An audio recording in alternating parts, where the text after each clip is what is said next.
Gracias por ver.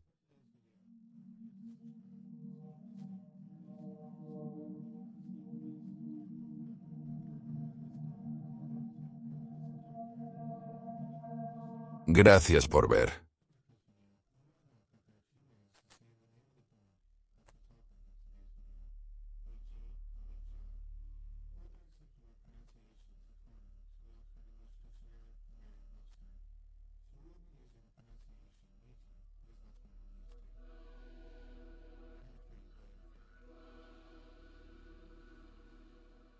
Guillermo Fuld arreglaba una tabla rota en el suelo de una fábrica de Baltimore. Era un trabajo ingrato y agotador, y William sabía que podía hacerlo mucho mejor. En la Edad Dorada de América 1890, todo parecía posible para un hombre astuto y emprendedor. William soñaba con titanes industriales como Henry Ford y Thomas Edison, viéndolos como ejemplos máximos de lo que un hombre puede lograr. La fábrica en la que trabajaba William era la compañía de novedades Cunard que fabricaba juguetes y juegos de mesa. William pensaba que un cierto juego de mesa podía ser mucho más. El tablero parlante hindú, o tablero de la suerte egipcio, que prometía desvelar los secretos del misticismo y dar a su usuario un vistazo más allá de la vida después de la muerte. Era una broma, similar a la Magic 8 Ball actual, para divertirse en fiestas. Pero William sabía que a finales del siglo XIX, el espiritualismo crecía en América. Pensaba que con ajustes y el marketing correcto, la tabla parlante de Cunard tendría mucho éxito. Pero su propuesta a sus jefes fue recibida con indiferencia. Así que Guillermo Fuld hizo lo que pensó que cualquier buen titán industrioso haría. Empezó su propia empresa y diseñó su propia tabla parlante. A diferencia de sus ex jefes, él reclamó el diseño de la tabla en la oficina de patentes. Le puso un nombre atractivo. Según la leyenda, un nombre elegido por un fantasma luego de que William preguntó a la tabla cómo debería llamarlo. El espíritu deletreó Ouija. Aunque los espíritus del más allá le ofrecieron a William un nombre para su tablero, también es posible que no estuvieran encantados con la ética dudosa. Porque desde el momento en que se atribuyó la invención de la tabla Ouija, comenzaron a sucederle cosas malas a Guillermo Fuld. Primero, y menos sorprendente, fue la guerra de palabras por la afirmación de Fuld sobre su invención. Durante semanas, las páginas editoriales del Baltimore Sun publicaron cartas de ida y vuelta de aquellos que afirmaban que Williams robó la idea de la tabla Ouija de Kennardo. Escribió Elias Bond en una de esas cartas: ¿cómo Fuld llega a poseerlo? No lo sé. Pero es el colmo de la audacia que él afirme que es o fue el inventor. Williams desechó las acusaciones. Patentó es suficiente. Luego Williams notó una serie de desafortunados accidentes ocurriendo en su fábrica. Es fácil entender que contrató a adolescentes para trabajar en la fábrica y ahorrar dinero. A pesar de que en 1912 los autos eran comunes, Williams intentó ahorrar dinero entregando sus tablas Ouija en carruajes de caballos, hasta que el hombre a cargo de sus establos, Jorge Barton Stoltz, cayó muerto. A sus 62 años, el Sun reportó que el hombre, que gozaba de buena salud, cayó repentinamente al suelo del granero con convulsiones. Guillermo Fuld adquirió un auto, aunque quizás debió seguir con caballos. Porque el 27 de octubre de 1914, el hijo de Williams, Guillermo Jr., estaba al volante, cuando su coche se estrelló contra un carruaje tirado por caballos que llevaba a una familia de 6. El carruaje volcó, y la familia fue arrojada al suelo. La pequeña Lena de 3 años murió al instante cuando golpeó su cabeza contra el camino. Una autopsia posterior indicó que murió debido a una fractura de cráneo y una hemorragia cerebral masiva. Jacobo, el padre de Lena, demandó a Guillermo Fuld Sr., pidiendo $1,000 en daños al tribunal. Guillermo Fuld contrató al mejor abogado para llevar su caso a juicio. Un jurado exoneró a William y su hijo de toda irregularidad. No tuvo que pagar ni un centavo rojo del dinero que ganó con sus tablas Ouija. Y había mucho dinero. La popularidad de las tablas Ouija se disparó en los años 10 y 20. Norman Rockwell incluso pintó una portada de Saturday Evening Post con el tablero en primer plano. Se vendían tan rápido que las tiendas comenzaron a anunciar cuando tenían nuevos tableros en stock. Era la muñeca Cabbage Patch o el Tickle Me Elmo de su época. Para 1927, el tablero Ouija había hecho millonario a Guillermo Fuld. Por lo tanto, era natural que decidiera invertir parte del dinero en mejoras de su fábrica.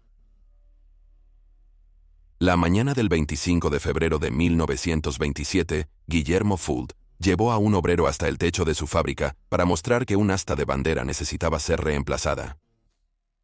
Pero al agarrar una barandilla de hierro para estabilizarse, de alguna manera se soltó y William cayó hacia atrás.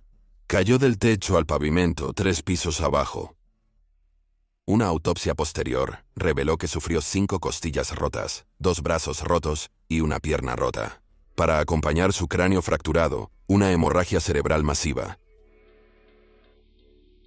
Guillermo Fuld pensaba que podría hacer millones con la tabla Ouija durante muchos de sus 53 años, pero nunca le preguntó a la tabla Ouija si debería hacerlo.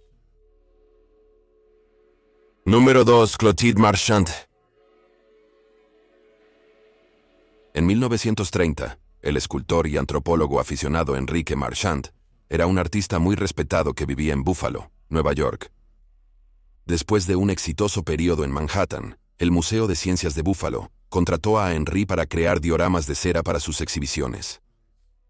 Y la especialidad de Henry era la cultura nativa americana y su gente.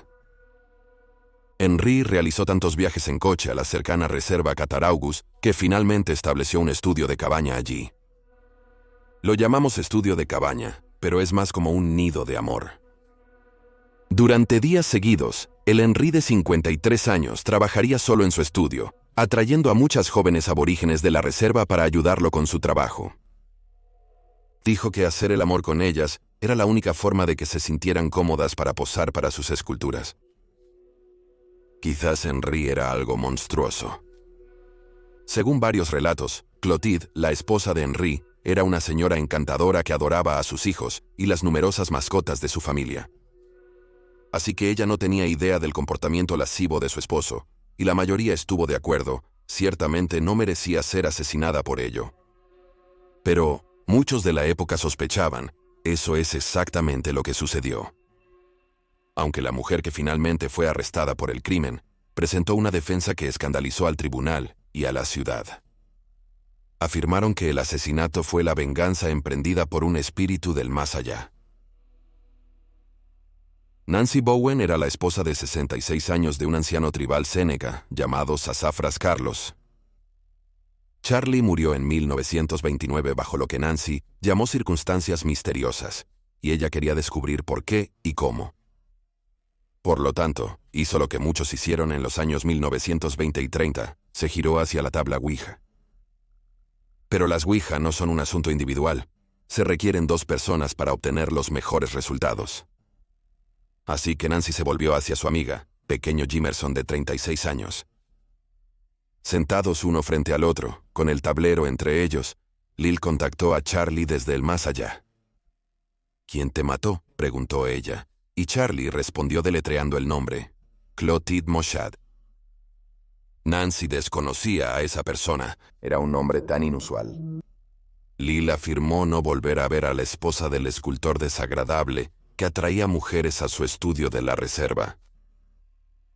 Nancy no estaba segura hasta que las cartas empezaron a llegar. Día tras día, aparecían notas en el buzón de Nancy que decían ser de una mujer llamada señora Dooley. Cronificaban un tórrido romance entre Sassafras Carlos y Clotilde Marchand.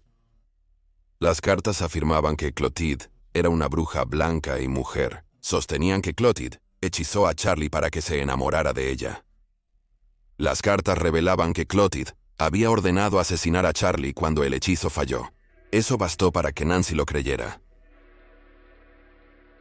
El 6 de marzo de 1930, Enrique Jr. de 12 años regresó de la escuela y encontró a su madre asesinada en el vestíbulo de su casa. La policía encontró un trapo empapado en cloroformo metido en la garganta de Clotilde. Los vecinos informaron a los detectives sobre 2 mujeres sospechosas vistas fuera de la casa Marchand en los días previos al asesinato. Lily y Nancy fueron juzgadas juntas en lo que se convirtió en un juicio sensacional para la ciudad de Buffalo. Nancy juró que el espíritu de su difunto esposo la poseyó para matar a Clotilde en venganza. Pero los investigadores no pudieron encontrar ninguna evidencia, ni una pizca, de que Clotilde tuviera algo que ver con la muerte de Charlie. Al principio, Enrique Mochat fue retratado como un santo ejemplar, un duelo por el asesinato sin sentido de su esposa y madre de sus hijos. Pero los abogados defensores comenzaron a elogiar a una serie de testigos que testificaron sobre el enfoque práctico de Henri con sus modelos. Por su parte, Henri juró que a su esposa no le importaban los asuntos extramatrimoniales, porque todo era por su arte, explicó. El abogado de Lily y Nancy planteó que quizás Henri había matado a su esposa para salir de un matrimonio sin amor. La estrategia de defensa no dejó opción a la fiscalía, lamentablemente. Citaron a Henri para ponerlo en el estrado y admitir que Lily Jiménez era una de las muchas mujeres que había seducido. Plantearon que Lily usó la tabla Ouija y escribió las cartas de la señora Dooley para engañar a Nancy haciéndole pensar que Clotilde había matado a Charlie. Esta era la represalia de Lily por el abandono de Henri. La admisión llevó a titulares destacados que causaron que los periódicos se agotaran. Las tablas de Ouija también se agotaron en el oeste de Nueva York.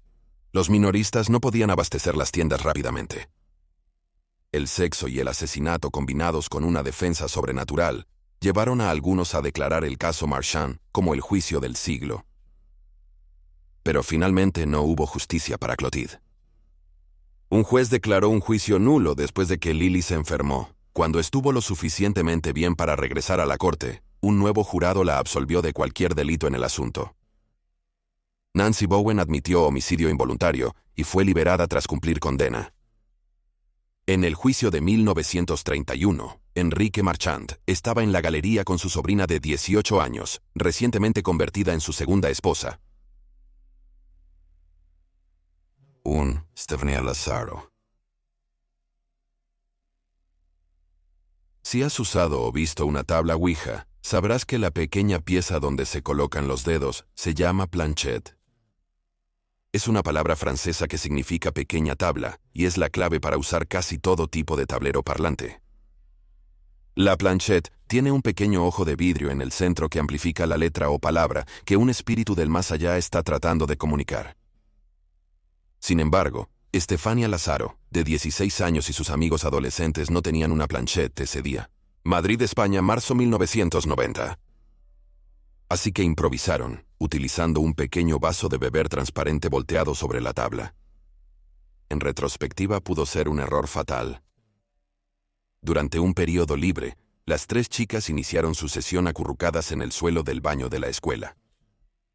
Una de las chicas, al parecer, había perdido recientemente a su novio y quería contactarlo en el más allá solo para ver si estaba bien. Por su parte, la hermana de Estefanía, Marianella, les advirtió que no participaran en la sesión espiritista. Observaba desde el mostrador del baño, preocupada por lo que hacían las chicas mayores. Ridiculizaron a la niña alegando que era solo un juego. Estefania y sus amigas comenzaron haciendo preguntas típicas de la tabla Ouija. ¿Estás ahí? ¿Nos escuchas? Y para su deleite, el vaso de beber se deslizó por la tabla. Pero la hermana, Marianella, fue la que notó que el vaso de beber se estaba llenando de un vapor blanco. Antes de poder hablar, un profesor entró abruptamente al baño. Cuando vio lo que las chicas estaban haciendo, les arrebató la tabla. Al hacerlo, el vidrio se rompió en el suelo de toalla, y el aire blanco y humeante que recogía el vidrio flotó sobre las chicas. Antes de que Estefanía lo inhalara accidentalmente, fuera lo que fuera. Antes de que continuemos, es importante señalar que los detalles de esta historia provienen de varios testigos en el baño, registrados en informes policiales oficiales posteriores. Según la madre de Estefanía, la maestra que les quitó la tabla a las chicas se sintió tan culpable por lo que había hecho que renunció a su trabajo en la escuela. Quizás se sintió responsable por el destino de la pobre Estefanía y el destino de su familia. Aunque su mamá y papá describieron a Estefanía, antes de los eventos de marzo de 1990, como una chica típica de 16 años, dijeron que después del incidente con la tabla Ouija, el comportamiento de Estefanía comenzó a cambiar. Se puso obstinada, decían. Hubo arrebatos de ira y amenazas de violencia física. Luego vinieron las convulsiones. Al principio, los médicos lo atribuyeron a la epilepsia probablemente heredada de la madre de Estefanía, Concepción, pero la medicación y el tratamiento no tuvieron efecto. Luego, el 13 de julio de 1991, Estefanía tuvo una convulsión tan poderosa que le hizo espumar por la boca. Los padres de la niña la llevaron al hospital donde cayó en coma. Murió esa noche debido a asfixia pulmonar, provocada por una de las poderosas contracciones de la convulsión. Tenía solo 17 años. Aunque trágica, la muerte de Estefanía no fue paranormalmente extraña. Una serie de condiciones médicas y su edad podrían haber causado su cambio de comportamiento y convulsiones posteriores. Sin embargo, lo que ha intrigado a los curiosos paranormales es lo que ocurrió después. Mientras los padres de Estefanía y sus 4 hermanos luchaban contra un poderoso poltergeist en su hogar, la aparición comenzó de manera bastante inofensiva, con las típicas historias de fantasmas de fogata. Una súbita brisa fría, extraños jalones en las cobijas, voces que parecían venir de las paredes. Pero pronto se intensificó. Un vaso deslizándose velozmente por la habitación hasta estrellarse contra la pared.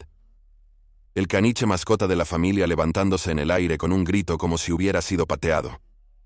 Las numerosas cruces de la familia se encontraron colgadas boca abajo una mañana. Cuando observaron con horror cómo las marcas de garras destrozaban un póster en la habitación de Estefanía, la familia Lázaro se dio cuenta de que estaban viviendo una pesadilla. Llamaron a la policía al no tener a quién más acudir.